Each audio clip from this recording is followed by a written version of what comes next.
All right, great. So today we're going to talk about tight shoulders. What does it mean that I have tight shoulders? Like chronic tight shoulders. Not that you went out to the gym and you did like a hardcore shoulder workout and now your shoulders are tight. No, we mean like if your shoulders are generally tight, like chronically, like almost all the time. What does that mean about you? Like psychologically, emotionally, socially? How is it affecting your life, these tight shoulders? Additionally, we're going to talk about some of the root causes, some of the stuff that has happened in your past, traumatic experiences that led you to have these tight shoulders, what we call neurotic holding patterns, that now your muscular system is trained to tense up and to remain tense, whether you realize it or not. And you'll probably notice people like this, maybe it's yourself too, that just like you're always tight. Always tight. What does that mean? Okay. So we'll talk about that. And then obviously we'll talk about the best ways to release these neurotic holding patterns, get rid of them, the easiest, quickest way. Okay. So let's go right into it. Psychologically, emotionally, and socially, what do tight shoulders say about you or about anybody that you see? Well, it could mean multiple things. I'm going to talk about the two main ones that I see all the time. All right. And you probably see it as well. Number one is going to be the nice guy syndrome or the nice good girl syndrome. You know, those people that they need to please everybody.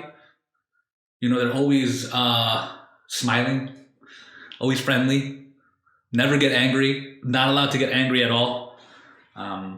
That's one type, let's say, one character that comes into fruition that you'll notice has tight shoulders, right?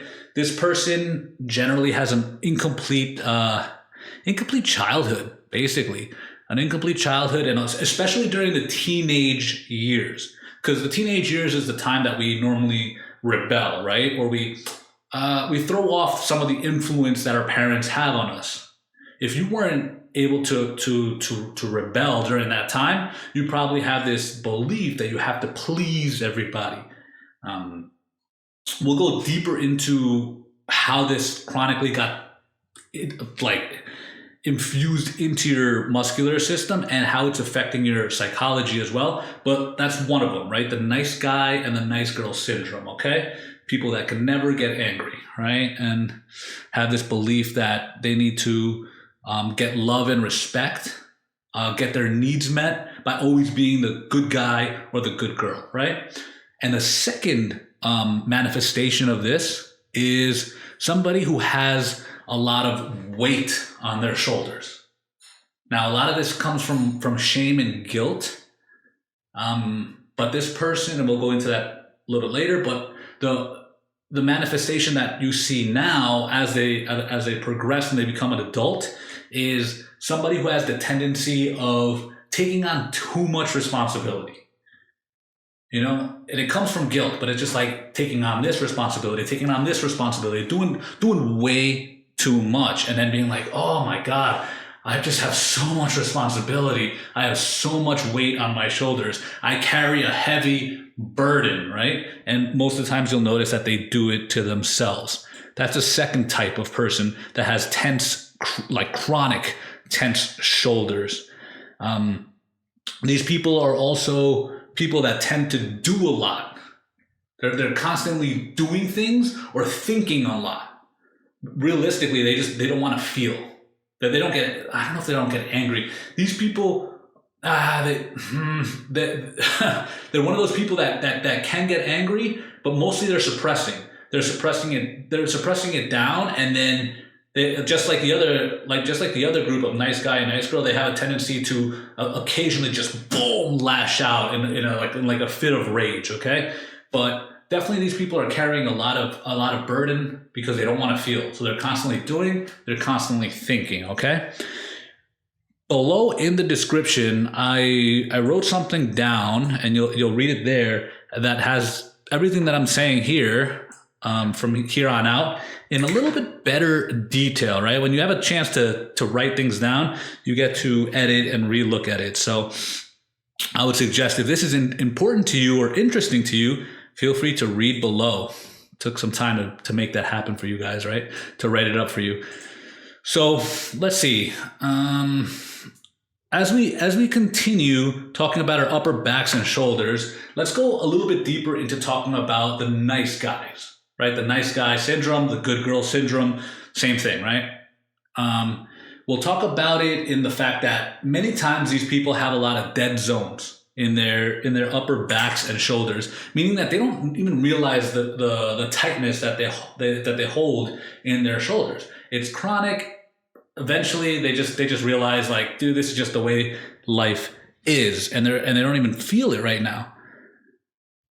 And this is often due to them not being allowed to express anger as children. In order to be good boys, they realized that they had to hide their anger. They couldn't show their anger. So even think about it.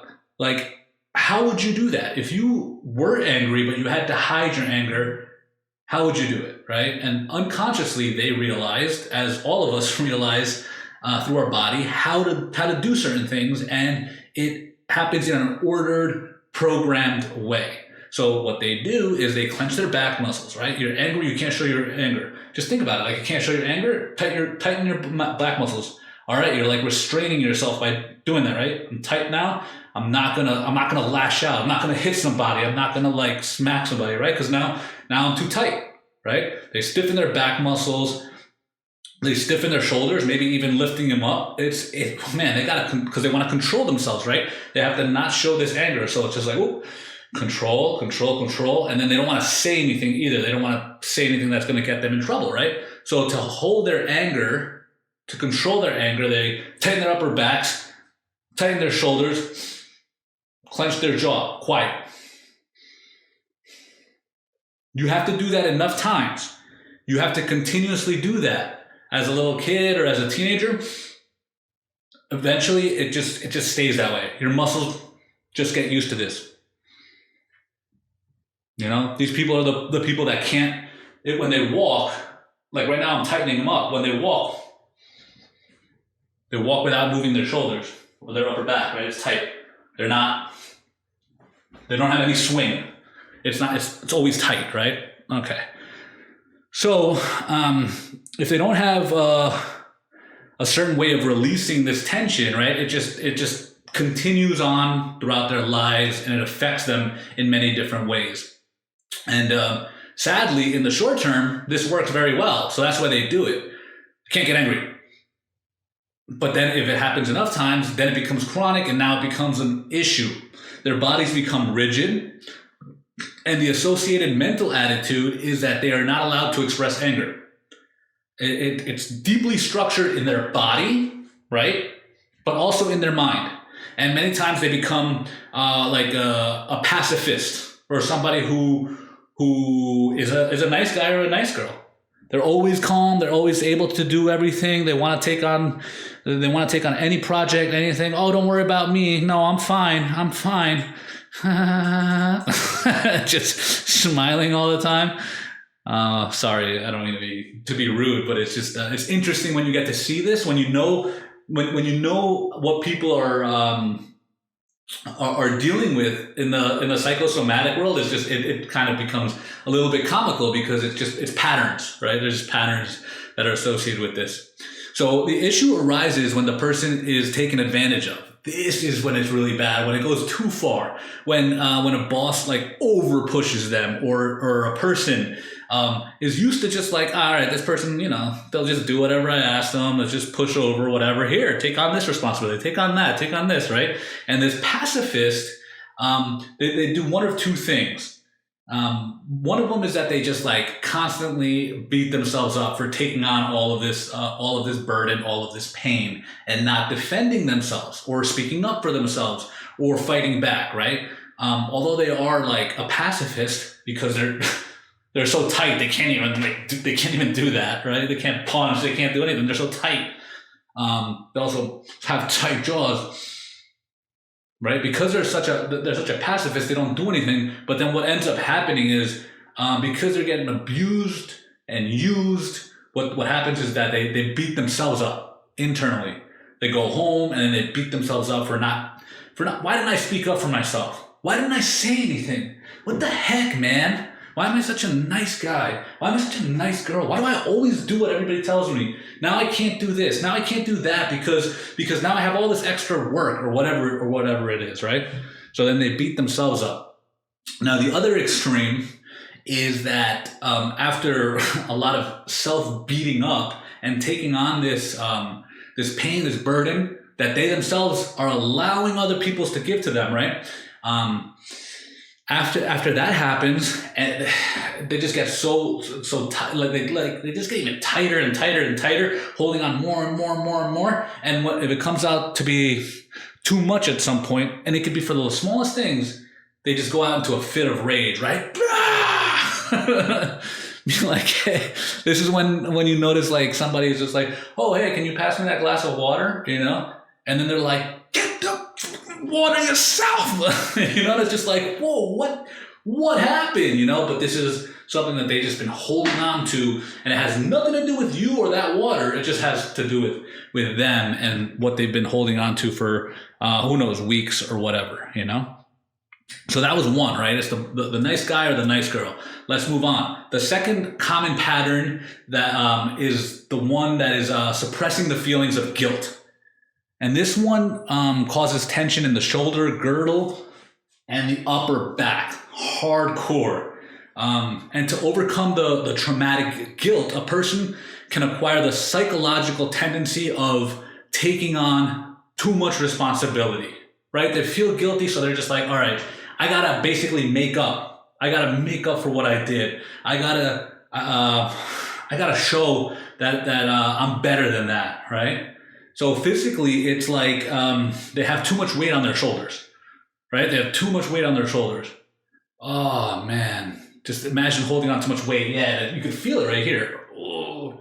And the issue can seem to arise later after burning out.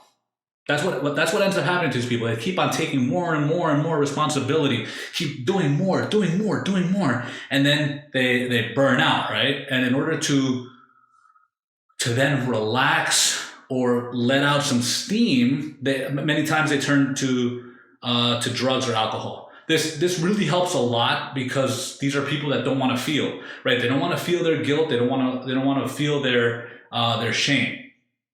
So they work themselves constantly so that they don't have to feel. They're constantly doing, constantly thinking, constantly out doing this, putting so much pressure on themselves. And then when it comes too much, they burn out. And then what do? Instead of feeling what they're supposed to be feeling, they end up using these substances to not feel, to let out some steam. And obviously that a lot of times has bad, it causes issues in their relationships. It causes issues in their life. Sometimes they can get fired for these things, you know. They have like an addictive personality because it's a coping mechanism for them. All right. So of course there are several ways that this can manifest, right? And just remember that we're not talking about, doing a lot of exercises or doing a lot of the things on the computer or whatever. We're talking about like when somebody has poor posture at this point, that it's just like it has been chronically there, right? So in order to release these neurotic holding patterns, I set up a series of exercises, mostly from this book right here. So this is the Part 1, Healing Trauma and Conditioning, Bioenergetics by Devraj Sandberg. He's a pretty cool dude. And he set up a bunch of series of exercises over here. And I used a bunch of the ones that he mentioned. And also, of course, the famous Alexander Lowen, The Way of Vibrant Health, a manual of bioenergetic exercises. So these books are kind of cool, because you can see what the exercises are like. Let's see if I can show you. It shows you what it's like, and it also gives you some explanations of what to do, how to do it, etc. The problem is that you're not going to be wanting to do these exercises and also be like, all right, shoulder opening sequence, timing, 2 minutes. Okay. All right. Put it down. Oh, wait, how do you do this again? So what I did is I set up a video. It's a free video here on YouTube. I'll link it at the bottom, I guess in the description over here, but I'm also going to show it to you at the end of this video. Once it ends, I'll show it to you so that you can do these exercises. They're very good, powerful exercises. Some of them are going to be to just release the tension, the natural tension that you might hold in your upper back and shoulders. But some of them are going to go a little bit deeper. They're going to be a little bit of an expressive exercises so that you can go deeper into your shoulder girdle. These are powerful exercises. They're awesome. They're not going to be too intense. So if you're holding, if you're holding on to a lot of tension, you'll be able to do this. But for a couple of them, just be light. Start all especially the one that is swinging your arms down. Be light if you're feeling a lot of tension. There's another one that you're gonna go down and you're gonna push back. That one's really good to releasing anger, because a lot of us who are holding on to a lot of tension, I have a lot of tension here, generally. So for me, it's important to do these exercises and to release anger. And the more you do it, the more you start releasing these tensions, and the less you have to deal with the little anger internally that you do to yourself. Instead of not speaking up, you end up speaking up if you're a little annoyed. It's amazing. You feel better, you feel more free, just freedom. But also in your psychology and in your emotional life and in your social life, you're able to speak up. You're able to push back if you need to. You say stop. It's quite amazing. So I would say these exercises are awesome for you to do if you have any shoulder or upper back tension, and do it at least 3 times. Do it at least 3 times. The first time, you're just going to kind of fumble through it. The second time, you're going to know a little bit more about what to do. The third one, you're going to get a big, good release. I would say, realistically, you should do it 5 times. But I say 3 so that it's easier, right? Do it 3 times. And then you'll want to do it a little bit more. And what you'll notice is that you're getting a lot of good releases and a lot of changes that are happening in your body and in your mind as well. And of course, just because you did it these 5 times doesn't mean you won't ever have to do it again. But guess what? Now you know what to do.